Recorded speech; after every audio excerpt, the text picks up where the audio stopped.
Now, you know what I'm going to try to do? I wonder if I should try to play the game a little bit and just kind of walk through kind of how the game works. Let's try it. I'm going to clean up some cards and pull out one of my decks, and we'll see what we can do.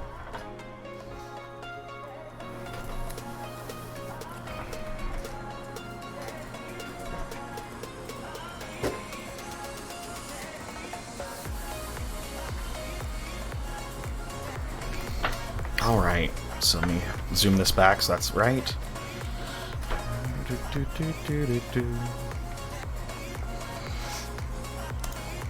Go to my tabletop view, move my bottle. We'll pull out my deck. Sight cards, sideboard.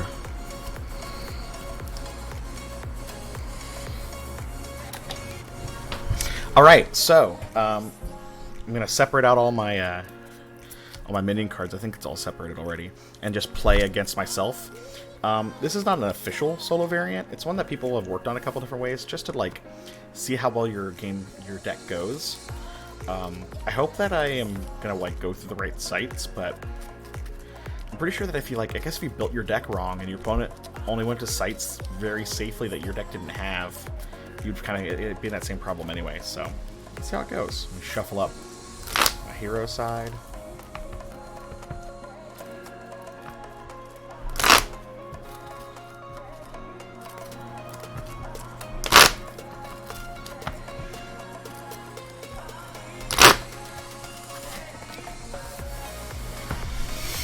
Shuffle up my hazard side.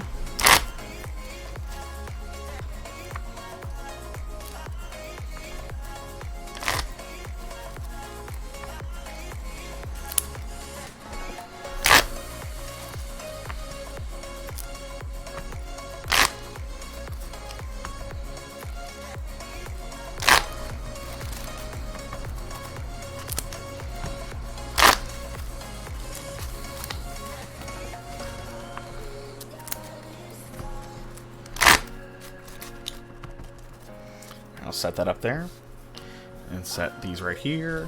That's my deck, my sights. All right, so you start the game, you can play up to 5 characters, and you have 20 marshalling points to go with. So this is my deck that's all about me wanting to I want to essentially be Rohan. So I started off like, I want to play Theoden, I want to play Éowyn, and I want to play Éomer. That's what I want to do. Those are the cards I wanted to play, and I kind of started with that idea. So I figured what goes with them. Well, Éowyn, characters go with her, Faramir, and Merry. Those are all characters that kind of go together, right? So that's the deck I want to play, some of my favorite characters. So we look at the points. Theoden is 6, Merry's 4, Faramir's 5, Éowyn is 2, Éomer's 3. I'm at my 20. That's how the game starts. You get 20 to build from, and we're going to go there. I'm immediately going to build them into 2 companies. Remember I talked about how their direct influence here can help them, or sorry, their direct influence here, the little hand, will help them control other characters. So we're going to pop Theoden and Éomer are going to hang out together. So they're going to be one company. And then these guys are going to be another company as well. Faramir, Éowyn, and Merry. And we're going to have... Is that right? Is that what I'm supposed to do? Yeah, that's what I'm supposed to do. You also start with 2 minor items. So these are just items that give you a small bonus to help you figure stuff out, what you want to do. What we're going to do is we're going to give... I think we're going to give... No, we're giving Éomer the horn. And we're going to give this shield to Merry, because it's not warrior only, so anyone can grab it. So Merry's got the shield. Éowyn and Faramir are just kind of hanging out. Alright. Put my characters into play. We're going to try to figure this out. So I'm just going to draw... Normally your hand size is 8 in this game, so I'm only going to draw 4 from this deck, and we'll do 4-ish from the villain deck every time it's time. So, draw my 4 cards. And my 4 cards are kind of giving me an idea of what I want to do in the game. In the game, everyone starts at Rivendell.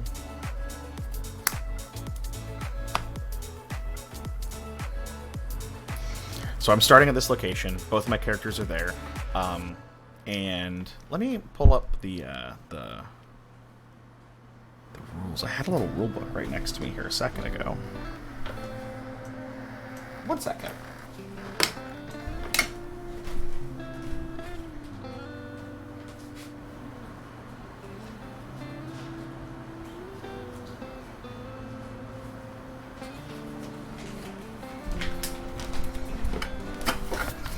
Yeah. Gotta love the 90s. You know, it's a game from the 90s. Because you gotta have a rule book. Size of a card, so it fits in your box. Okay. First part of the turn, untap phase. Boom. Nothing untap. That's cool. Organization phase. That's where you can, like, move your characters around. Figure out if they want to group up differently. So that's what I've got on the side. Yep. These are how my 2 guys are. They're 2 different companies. Long event phase. There's cards in this game called long events. When you play them, they stick around for a whole turn. So it'll go away on your next turn. The movement hazard phase. So this is where I'm going to choose where I'm going to go with the 2 characters. And you might be like, how do you figure that out? Like, how do you know where you want to go? Like, the world's your oyster. How do you do it? I'm going to look at the cards in my hand and let that kind of figure out where I want to go. So one of the cards in my hand is the Great Shield of Rohan. So let me pop that up for you.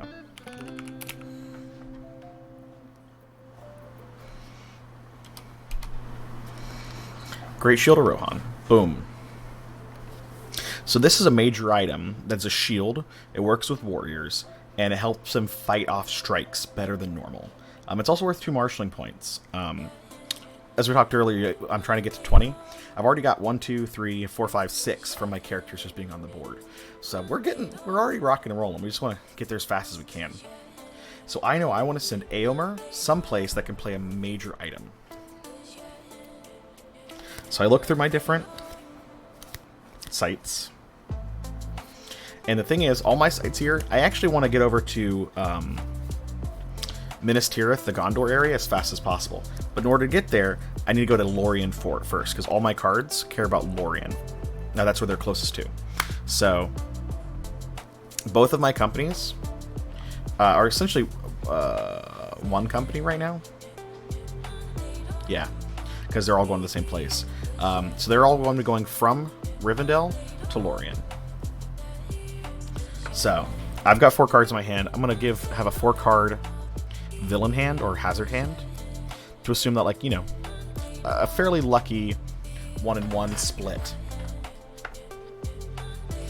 Let me pull up Lorien so that way you guys can see how that works. So I've got my sight card.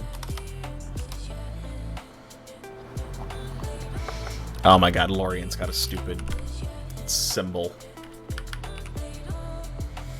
Okay, Lorien, right? So we got Lorien over here. Oop, Lorien.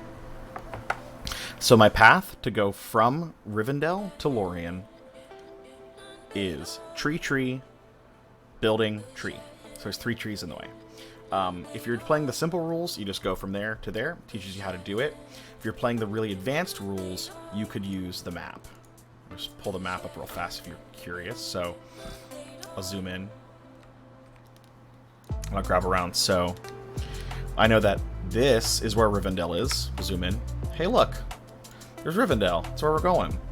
And I would look on the map and be like, boom. To get to Lorien, I have to go through this tree place and this, like, building place to get to Lorien. So there's a tree, a building, and a tree. And that's how I figure out what the sites are in the path. Simple enough? Not too crazy. Like I said, there's lots of steps, but none of the steps are, like, crazy. They're just like, okay, there's steps you gotta remember. Got it. Okay. So I got tree, building, tree. Cool. Then the Lorien card. Whoop, let me get this out of the way. Lorien card has a 2 facing me, so I draw 2 cards.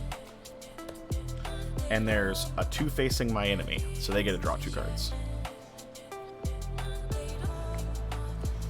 And now it's their turn to play hazards on me. Since I have 1, 2, 3, 4, 5 characters traveling, they get to play 5 cards against me. Hobbits only count as 1, or only count as half, but they round up. So if I had like 4 hobbits, would only count as 2. So hobbits can kind of work together because they're weaker. It's kind of a bonus for them. So since I have to play 5 cards, I'm going to try to be as mean as I possibly can. So let's see if I can do this. First thing I'm going to do is play this long event called Doors of Night. There are 2 cards in the game that you kind of choose what your deck wants to do, if this is something you're interested in. Doors of Night essentially makes the game nighttime. And there are a bunch of cards that queue off of that, or do something better if it's nighttime. To be similar, there's Gates of Morning, which is a resource card, a hero card, that makes it daytime. And it kind of destroys, they each destroy each other, and they kind of affect other things. So, kind of cool. So that's my first card I'm going to play. And you play 1 card at a time, and you have to resolve all of those. So, whew, my characters have to fight a lot. First card is Orc Warriors. So the Orc Warriors. Oh, it's Orc-Warriors? That's weird. There's a lot of weird stuff about this game. I do like it, but it's weird. Okay, Orc Warriors. I can play them because there's a tree in the path. They're playable. They have 3 strikes. 3 strikes. So that means that they are going to fight 3 people. I have to put 3 people in front of them to fight them. They're not that tough. So I'm actually going to put Mary, Eowyn, and Eomer in front of them. Let me get 2 dice real fast, so I can do this the right way.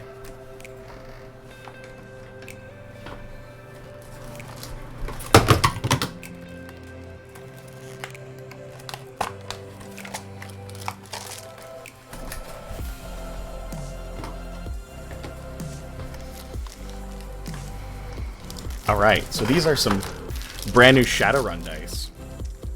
Haven't used these yet, so we'll see how they go. Hopefully they don't suck on me and my characters don't all die. Alright, 2 dice. So, I also have my cards here to help me figure out how this works. Okay, so, you also have a little chart on the back of the card booklet to tell you how to resolve combat. So, each of these characters has to fight. They can tap, and they get to use their full strength to fight off the orcs. If they don't tap, they get a -3 to their strength. If they were hurt or anything else, bad stuff could happen. Since I don't want these characters to die, and I'm really not trying to play any cards this turn, I'm just trying to like get to Lorien to start the rest of the game for me, and then split up and make the combat not so hard. I am going to probably tap most of my characters. So Eomer's going to tap, so he's going to keep his 3 against the 7. He only needs a 4 to beat him. I rolled a 6. It's going to do it. Eowyn's going to tap to do the same thing. She's got a 2 versus a 7, need a 5. She does it.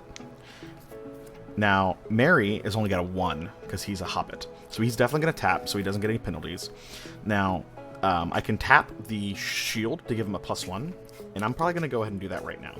So he's got a 2, so I need a 5. So I got 6. So since all 3 of these fought the orcs and they all won, the orcs are killed. They're not just avoided, they're actually defeated. Now the orcs have a 1 in the top corner, so I actually keep these, and they add to my marshalling points to try to trigger the end of the game. So I'm going to hold on to those. Hazard player gets to play 3 more cards. Oh. Ooh, I can't play that card. So I can't play this card. So let's went through 2 trees. We've got hobgoblins. Hobgoblins are tougher. They are a 10. And so I'm actually going to go ahead and... Do I have any cards in my hand that will help? I don't think so. No. They are 2 strikes, so I'm going to have Faramir and Theoden fight them off. I'm going to have them both tap, so he has to get a 5. 7 will do it. Faramir taps. He's also a 5, so he needs a 5. He gets it. So I kill the hobgoblins. Boom! We're doing all right. Okay. Enemy player can still play 2 cards against me. Luckily, they don't have that many cards they can do, so they've only got 1 more that they can do. And so they get to play the Orc Warband. Now, the Orc Warband is 5 strikes.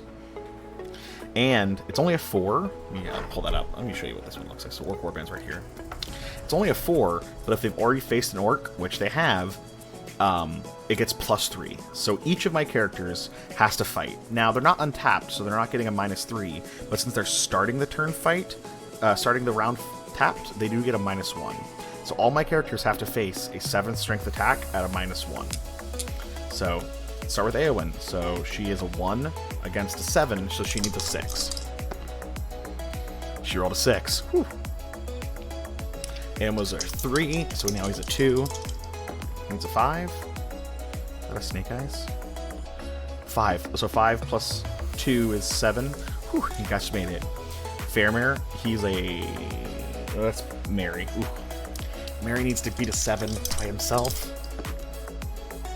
Nope. So Merry fails. So since Merry failed his check, he is now going to be wounded. Make sure I have that right. Yeah, so now he has to make a body check. So what happens is he is turned upside down. And my opponent, which is me, because it's just me playing, rolls. And so he rolled a 5 and a 1. So if that number was higher than this character's body, the character would die. Now, hobbits are pretty tough, actually. So he has a 9 plus 1 from the shield. So he has a 10. So I'd have to roll a 10 or high, or 11 to kill this character. So he's just wounded, which we can heal at the Haven. So that's not too bad, but he's not dead. Let's go. Theoden, he needs to get he's a 4, so he needs to get a 3. He's got it. Faramir's the same way. He's got it. Ooh, 12. Could have fought a lot of people with that. Now, here's the trick, is that since Pippin, or Merry, got hurt and didn't actually kill the orcs, I don't get points for this one, so it just goes to the discard pile. I don't have any more cards, so I'm just going to hold on to these and put these face down. And now all my characters have gotten to Lorien. Yay, we did it! We're hanging out with Galadriel, woo! This is where if I would be able to play cards that said stuff like, playable at Lorien. Lorien doesn't have any text that tells me that I can play other cards, so I'm really not able to do much else here because it's just a haven. Most of the havens don't let you play cards there because the game wants you to go out and play the fight the scarier stuff or interact with the more dangerous parts of the world to get something, right? So I don't have any cards in my hand that help me do that.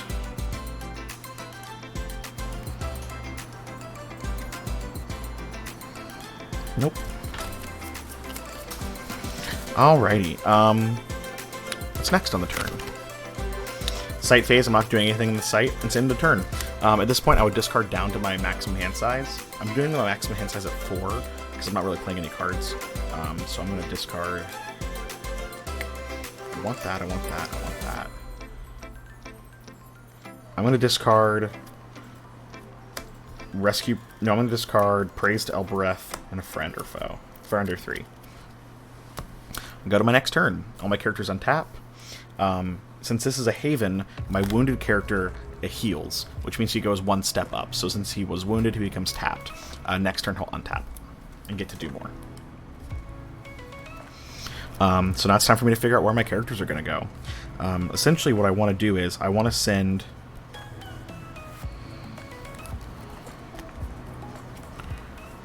I want to send 2 of my characters to Minas Tirith, so that way I can play a Palantir. And then I want to send 2 of my characters to a location as a major item, so that way I can play the Great Shield of Rohan. So that means we're going to send this crew with Mary towards Edoras. No, we're going to send Theo... yeah, we'll send these guys to Edoras and these guys to Minas Tirith.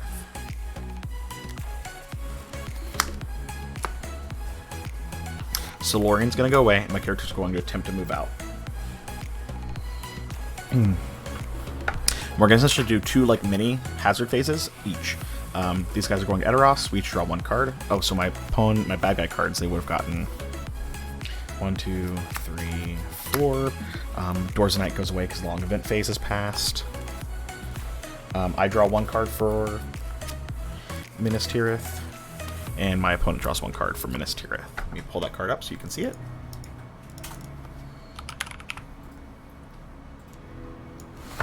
Boom.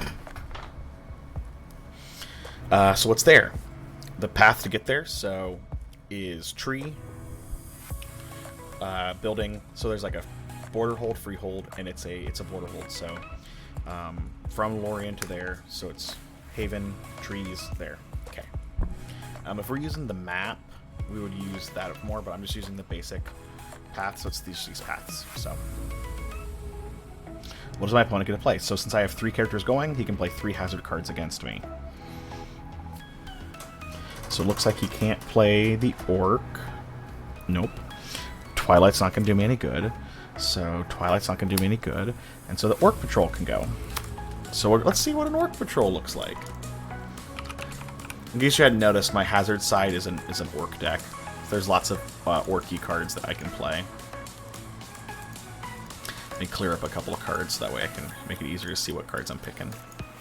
Don't need these anymore. These aren't cards I'm playing in this deck. Alright. Orc Patrol. It says Orcs, there's 3 strikes.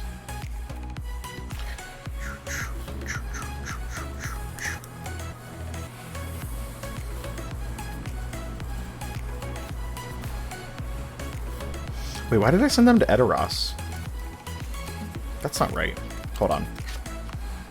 We're not going to Edoras. We're going to the Dead Marshes. So I would draw 1 more. They draw 2 more. However, it's more action cards, so I'm not actually going to get hurt by anything. So they only get to play 1 hazard against me. It works with 3 strikes. Since I need to have characters a lot untapped to be able to play cards, you're going to see how this is a little bit more dangerous. 3 strikes, so each of my characters is going to have to face 1 strike. I need one of my characters untapped to be able to fight the undead and go through, so since this is a 6, Mary will do his first attack. He's got a -1 because he's tapped. He needs a 6 or higher. Mary's got it. Eowyn is going to stay untapped, so she is at a 0, so she also needs a 6 or higher. She's got it. Eomer is at a 3. I'm going to leave him untapped, so he needs a 6 or higher as well. Boom. Boom, boom, boom. And all 3 beat the Orcs. They're discarded. My opponent would normally get to play 2 more cards against me, but I didn't have any other cards to play, just due to the nature of drawing cards weirdly. So now I'm at the Dead Marshes.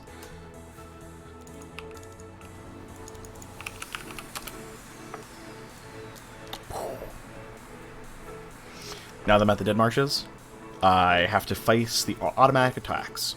There are 2 strikes of 8 prowess, and any character that's wounded has to face a corruption check. Hopefully I don't get wounded, so I don't have to face one, but if I do get wounded, I'll get to show you how that works. So, since I need one of them to survive, we're going to have Eowyn tap, but Eomer, no, actually they're going to both untap through these fights. 8 prowess is pretty rough, so we'll kind of hope for the best. Do I have any cards? Did I draw any cards to make that better?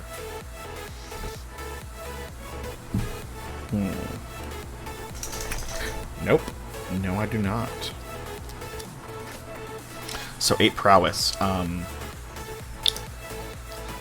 You know what? I'm going to have Mary and Eomer take the strikes, and Eowyn is not going to be involved. So Mary, his shield's untapped, is at a 0 because of his minus. I'm going to tap the shield to give him a +1. So I need a 7 or better with Mary. 4 and 5. Oof. Mary fails, so he's going to get wounded. Rolled a 9. Ooh, because of the shield, he has a body of 10, so he's just wounded. And now we have to do a corruption check. Every card at the bottom of them has a corruption number. So let's look at this shield.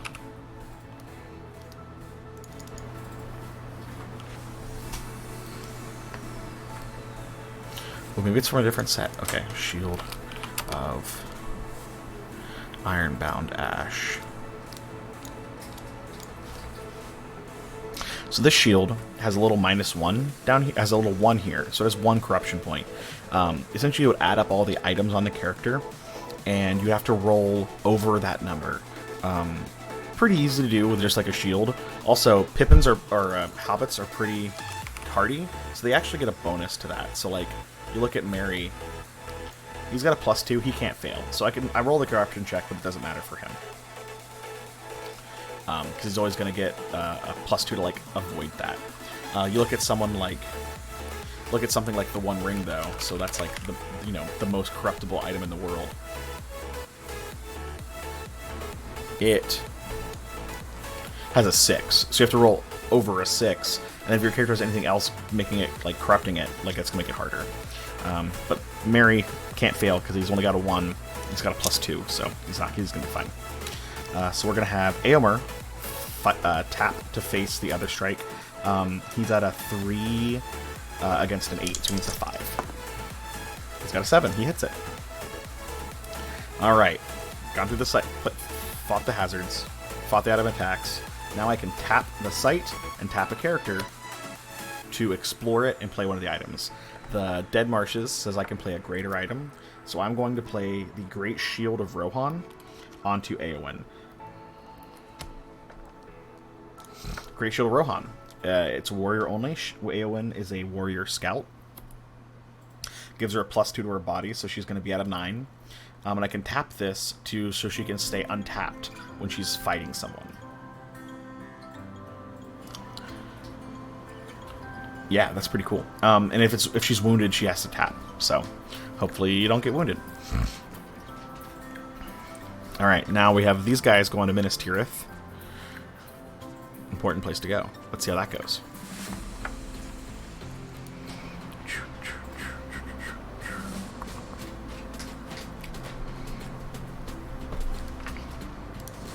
Yeah, okay. So they're going to Minas Tirith. I draw 2 cards for the good guy side, because Minas Tirith has that. Whoop. And the enemy gets to draw 2 as well. Since we're going to these sites, do I have any enemy cards I can play? I can only play 2 cards because there's only 2 guys going. None of these cards are really cards I want to play right now. Can the Orc card play there? Nope. Nope. Can the Corpse Candles play there? Corpse Candles can play there. Okay, so we're going to play 2 Corpse Candles, 1 on each of them. Or one first. What's a Corpse Candle? Let's find out. It sounds not good.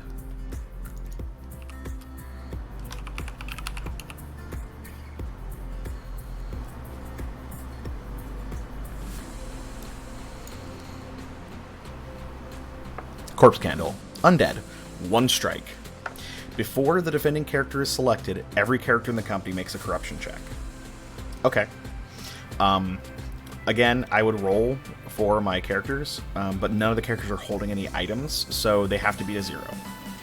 They roll that no matter what. So, first things first, we're going to have Faramir go up against this Orc. It's a 7. He's a 5. I'm not going to have him tap. I'm going to let him stay on tap, so he's going to get a -3, so he needs to get a 5 or better.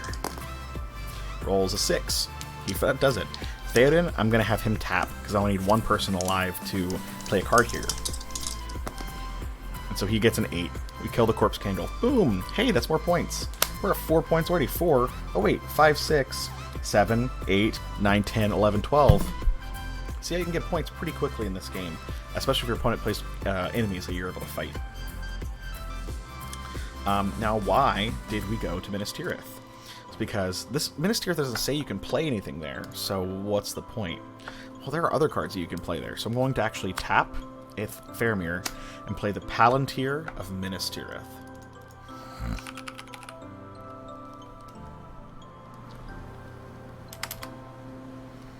Palantir, Palantir, Palantir, Palantir.